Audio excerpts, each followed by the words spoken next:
It's time now for the latest in local news. In the news, Wayne County Board of Education met this past Tuesday afternoon for a work session, and at the meeting, School Superintendent Dr. Kelly presented an update on two projects that are going to be built with funds from the East Block, which was passed by the voters of Wayne County. Those two projects are an agricultural facility at the high school and an ROTC building at the high school. Kelly presented a couple of revisions for the agricultural center. As when it was first presented a couple weeks ago, was a 36,000 square foot facility at a cost of $12 million. This past Tuesday, two revisions. The first calling for a 27,900 square foot facility to cost to build $8.6 million, but total budget $9,400,000. Second revision, a 23,324 square foot facility to build $7.5 million, total cost $8,275,000. The revised plans presented for the ROTC building is a 9,210 square foot facility to cost of $3,020,000. There's a possible state reimbursement of $400,000 for the ROTC facility, which would reduce the cost to approximately $2,620,000. Nothing's been decided upon as the superintendent board continued to look at revisions. They did state that they hope to have both projects built around the same time as that overall package becomes attractive to contractors, which they state will bring a more competitive bidding process to Wayne County. Once again, no decisions made on Tuesday as they continue to look for ways to cut costs. Once again, both projects have been approved. When the East Block passed, as these are the two top priority projects. Again, the ag facility originally proposed at $12 million. The second revision presented Tuesday, $8.2 million.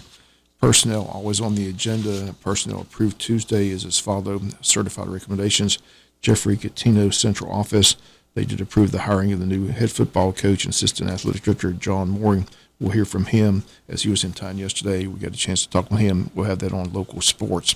Certified transfers, Virginia Barrow from Jesup Elementary to Martha Ross Smith Elementary. Tanya Dees from Martha Ross Smith Elementary to Martha Puckett Middle School. Selena Robbins from Martha Puckett Middle School to Wayne County High School.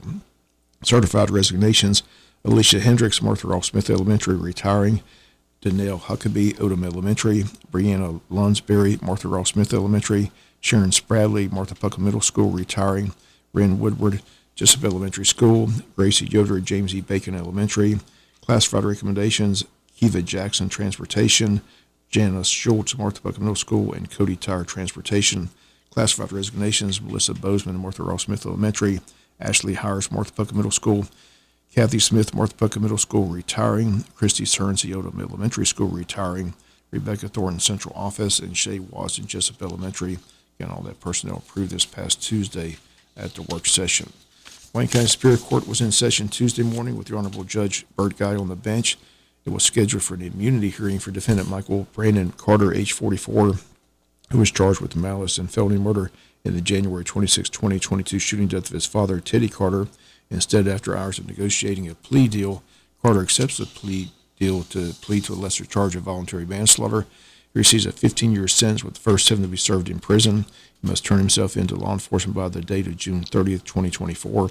Evidence presented to the judge revealed that both men that date were drinking, and they also mentioned an abusive relationship between the two. Once again, the judge accepts the plea agreement on Tuesday morning. Michael Brandon Carter pleads guilty to voluntary manslaughter. Is sentenced to 15 years. Again, the first 7 to be served in prison. Again, he has until June 30th to get his affairs in order, and on that date must turn himself into law enforcement for transfer to prison to begin serving his sentence. We'll be back with more news after this word from our sponsor, the commercial messages, so please stay tuned. In other news, Wayne County government officials happy that the SLOSS 5 referendum passed on Tuesday. The vote count was 2,216 who voted yes, while 1,175 voted no. 1 cent penny tax approved for the next 6 years is projected to raise approximately $28 million. County looking to use the money to build a courthouse annex building with proper security, also build a community center with a competition pool and a basketball courts, and also a multi-purpose equestrian center. Those were the 3 projects listed on the referendum. SPLOST money also used to purchase vehicles and equipment and for park renovations, street upgrades. Once again, the 1 cent penny tax approved by the voters this past Tuesday. SPLOST 4 funds run out in June of this year, and the SPLOST 5 funds will begin rolling in the month of July. Just City Commissioners ended a 3-day retreat on Tuesday. The Tuesday meeting was held at City Hall, had an executive session at the first of the meeting to look over the applicants for the full-time city manager position. And after the executive session, they announced that the only other candidate remaining for the consideration for that job is the interim city manager, Nick Ellis. Mr. Ellis has served as interim city manager since January this year.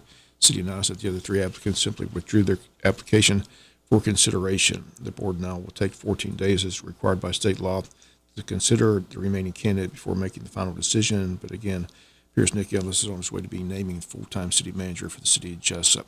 Other news from the retreat, the city met with all the department heads on Tuesday. One motion made Tuesday by board member Pamela Schumann and seconded by board member Perry Morgan and voted on unanimously is that the city will put funds into their budget at budget time to fund a full-time DDA director. It's been a part-time position for quite some time. The DDA on hand asking the city to strongly consider a full-time director. At Tuesday's meeting, commissioners and mayor all agreed that the city will benefit from a full-time DDA director. So again, that motion passed unanimously, and soon the city will be advertising for that full-time position. We'll be back with some final news notes after this word from our sponsor of the commercial messages, so please stay tuned. Final notes and news, a couple of events taking place this evening. The Beta Club at Scriven Elementary sponsoring that bingo night at the school cafeteria. Gets underway tonight between 5:30 and 8 p.m. Tickets are $30 in advance and $40 tonight at the door. And a lot of cash prizes to be given out. If you need more information, contact the school office at 912-579-2261. Also meeting tonight is the Wayne County Historical Society. They meet at Captain Joe's Seafood Restaurant. Dutch Street meal precedes the meeting.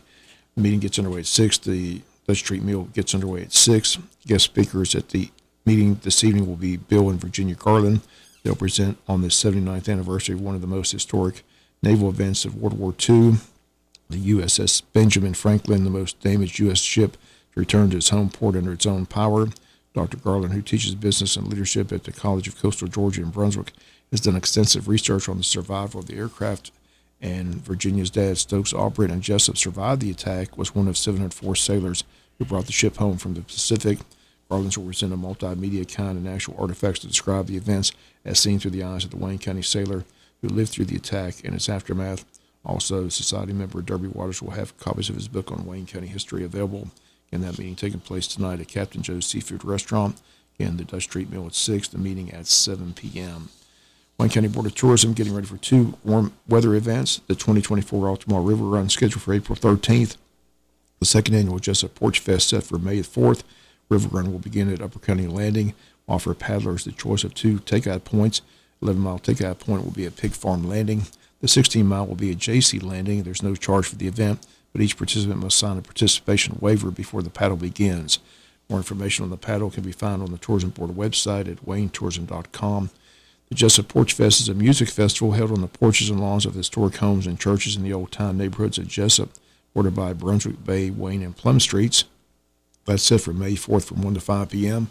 Musicians and entertainers will be performing, allowing visitors to enjoy music from different venues, traveling by golf cart, bicycles, or on foot between the different host sites. Anyone interested in performing or for hosting should contact Heather Altman at the Wayne County Board of Tourism office, that number 912-427-3233, or they can come by the Jesup Train Depot. Once again, the dates, the Altamar River Run, April 13th, and the Jesup Porch Fest set for May 4th.